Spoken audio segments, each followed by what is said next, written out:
Nobody talks about this, but they should. You passed your course, got your license, maybe even your dream bike. But every time you throw a leg over, that nervous energy creeps back in. Your heart races, your hands tighten up, and somewhere in your brain you're thinking, why do I still feel this way? I'm Matthew from Autozium, and today we're digging into why you still feel nervous on your motorcycle and how to fix it. Reason number one, lack of repetition. Let's start with the simplest truth in all of motorcycling. Confidence isn't built in a day, it's built in reps. If you're only riding once a week, maybe on weekends when the weather's good and time allows, it's no wonder your hands feel shaky when you grip the bars. Your body hasn't logged enough time in the saddle to feel like this is normal. It still feels new, unpredictable, a little foreign. That's not a character flaw. That's just how the brain works. Motorcycling is full of micro decisions. Every time you start the engine, your brain is processing balance, throttle control, brake feel, spatial awareness, and threat detection, all at once.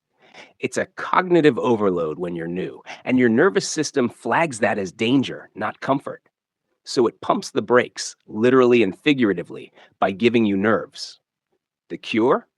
Frequent, focused saddle time. You don't need 200-mile Sundays or multi-hour commutes to feel confident. You just need to ride more often, even in short 15-minute sessions. A loop around the block every other day. A few U-turn drills in a parking lot before dinner. Riding to the corner store instead of driving. These moments stack up, and they teach your body something essential. Hey, this is familiar. And when it's familiar, the brain relaxes. The nerves quiet down. You start to notice your clutch feel getting better, your throttle hand steadier. That moment where you used to hesitate at a red light, now you're smooth, ready, and already moving. Think about athletes. A basketball player doesn't just show up on game day. They shoot hundreds of free throws in practice. So when it counts, it's muscle memory, not a panic. Same with motorcycling. You want your body to ride when your brain isn't overthinking. That only comes with repetition. So if you're nervous every time you ride, start by asking yourself, how often am I riding? If the answer is once every 7 or 10 days, then that's your fix. Build small rides into your routine. Ride frequently, even if briefly. Make the bike part of your day, not a big event. Because confidence isn't a feeling, it's a byproduct of time spent doing the thing you're scared of until it doesn't scare you anymore. Reason number two, too much too soon. Let me guess. You passed the course, felt pumped, bought the bike, and on day three, you were on a busy 4-lane highway, surrounded by trucks going 65. And halfway through that ride, your mouth was dry, your heart was pounding, and every muscle in your body was clenched. That's because you jumped into the deep end before learning how to swim in the shallow. Too much, too soon. This is one of the most common missteps for new riders. And it's not your fault. The world doesn't tell you to take it slow. Instagram shows group rides through twisty mountains. YouTube is packed with motovloggers ripping canyons. Friends say, come on, just follow me. You'll be fine. But your nervous system says otherwise. When you push too hard, too fast, your brain gets overwhelmed. And when the brain panics, it shuts down fine motor control, awareness, and reaction time, which means your riding suffers, which means you feel even less confident, and the cycle repeats. Here's the real fix. Back up and rebuild. Return to the basics. Ride roads you already know. Hit empty parking lots. Focus on mastering friction zone, throttle smoothness, and tight turns without stress. Gradually increase complexity, not because you're weak, but because this is how real skill develops. Nobody climbs Everest in one push. They climb up to base camp, then back down, then a little higher, then back again. Acclimatization takes time, and so does real-world riding comfort. Too many new riders interpret fear as failure, but fear is just feedback. It's your brain saying, I don't feel ready for this. So don't ignore it. Work with it. Set small, achievable riding goals. Today, I'll ride around my neighborhood for 20 minutes. Tomorrow, I'll practice stopping and starting 10 times in a row. Next week, I'll do one short ride with light traffic. Each success builds confidence, and confidence builds control. And before long, the very same roads that used to make you panic now feel like part of your domain. Don't let impatience rob you of progress. Take your time, stack your wins, ride your own pace. Because riding isn't about getting there fast, it's about getting there well. Reason number three, you're still learning the bike. Here's something that gets overlooked all the time. You and your bike are still getting to know each other. It doesn't matter if you passed your MSF course, watched 100 YouTube tutorials, or rode a cousin's dirt bike 10 years ago. When you're on a machine that's new to you, your heart knows it and your brain doesn't fully trust it yet. That's why you feel stiff, why every stoplight feels like a test, why turns feel awkward. Because you haven't built a relationship with your motorcycle yet. And that's okay. Think of it like this: every bike has its own personality, its own friction zone, its own throttle response, the way the brakes bite, how much the bars turn before the front end wants to fall into a lean, the way it carries its weight at slow speeds versus highway speeds. Some bikes feel light on paper and heavy in reality. Some are the opposite. And the only way to understand that is to spend real time with the machine. You wouldn't go on a cross country road trip with someone you just met, right? You'd want to hang out first, learn their quirks, their rhythms. Same deal here. Riders often feel anxious because they're still interpreting every signal from the bike. The clutch feels weird. The turn radius is tighter than expected. The mirrors don't show enough. The seat height makes your feet dangle at lights. That sensory overload tells your nervous system, we're not in full control yet. Here's the fix: repeat familiar roads and drills. Take your bike out on the same loop every day. Ride the same corner at the same time in the same gear. Start and stop in a parking lot 20 times. Practice feathering the clutch and rolling the throttle without distraction, because repetition breeds understanding, and understanding breeds trust. And once you trust the bike, once you know exactly when the clutch grabs, how much throttle gets you moving, how the rear brake feels, you relax, you flow. You stop thinking about riding the bike and start riding with the bike.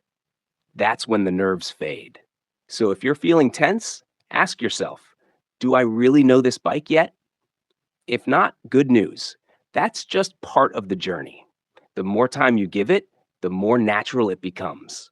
And one day, you'll throw a leg over, fire it up, and your body will say, yeah, this feels like home. Reason number four, you're overthinking everything. This one's a classic, and it sneaks up on even the most seasoned riders. You're rolling through traffic, and suddenly your mind starts buzzing. Am I in the right gear? Wait, did I just stall? Is my rear tire low? Did I shoulder check properly? Why did that guy look at me like that? Welcome to the overthinking spiral. It's loud, it's relentless, and it absolutely destroys confidence. When you're overthinking on the bike, you're splitting your attention between riding and managing your internal chaos. And when your attention's split, your reaction time goes down, your lines get sloppy, your clutch work gets jerky, your decisions get slower. You become the nervous rider, not because you're unskilled, but because you're mentally exhausted. This happens most often with newer riders who've just learned all the rules and are trying to apply them perfectly. You want to get everything right, but in trying to do so, you're holding your breath, second guessing every move, and turning every ride into a mental marathon. Here's the fix: simplify. Pick one focus for every ride. That's it. One day it's smooth stops, another day, throttle control. Another ride, keeping your head up through turns. Keep it tight, small, and deliberate. When you simplify your objective, your brain has room to breathe. It doesn't have to juggle 10 variables. It can lock in, relax, and enjoy the ride. And ironically, that's when your skills start to bloom. Also, remember that not everything needs a correction. Not every downshift was perfect. So what? Foot came off the peg at a red light? Cool, you're human. Motorcycling isn't a recital, it's a rhythm. You get into it by riding, not by judging yourself. So next time you catch your brain spiraling mid ride, do this. Take a breath, return to the present, pick one thing to focus on, and let the rest go. You're not being graded, you're getting better. Ride after ride, minute by minute, you'll find yourself overthinking less and enjoying more. And that's where confidence truly lives. Reason number five, you had a scare. This one hits harder than most people realize. Maybe you stalled in the middle of an intersection. Maybe you fumbled a slow speed turn in front of traffic. Maybe your rear tire slid just a little too far in the rain and your heart jumped into your throat. Whatever it was, it stuck with you. Even if you didn't crash, even if nothing bad actually happened, your body remembered the adrenaline. Your brain filed it under, that was dangerous. Let's avoid that again. And suddenly, what used to feel like progress now feels like a risk. This is one of the biggest causes of lingering nervousness, especially for newer riders. A scare doesn't just rattle your confidence in the moment, it leaves a fingerprint, a subtle mental hesitation that shows up days or even weeks later. You pull up to the same intersection and feel tense. You make the same turn but second guess your lean. You tap the brakes too hard just because it rained earlier. That's not you regressing. That's just your brain doing what it was built to do, protect you. But here's the thing, it doesn't mean you're not cut out for riding. It doesn't mean you're weak. It just means your system got a shock and needs some time to recalibrate. So what do? You don't stop riding. You don't try to erase the scare or push it away. You do the opposite. You ease back into the saddle and you build new experiences over the fear. That means revisiting the spot where it happened, but in your own time. That means breaking the situation down. What actually went wrong? What was in my control? What can I do differently next time? Because one bad moment isn't your whole story. It's just a chapter. And with every smooth stop, every clean turn, every relaxed ride after that, you write over the fear, not by forgetting it, but by outnumbering it with confidence. So if you had a scare, welcome to the club. Everyone has. Every rider you admire, they've been there. What makes them different isn't that they avoided fear, it's that they rode through it. And so will you. Ride through the nerves. Here's the truth most people won't say out loud. You can be nervous and still be a damn good rider. You can feel your heartbeat faster at every stoplight and still have solid clutch control. You can feel that voice in your head say, don't mess up, and still nail your turn in perfectly. Nerves don't disqualify you, they don't define you. They're just part of the process. The real difference between riders who quit and riders who grow, the ones who grow, keep showing up. So let's put this into real tools you can use.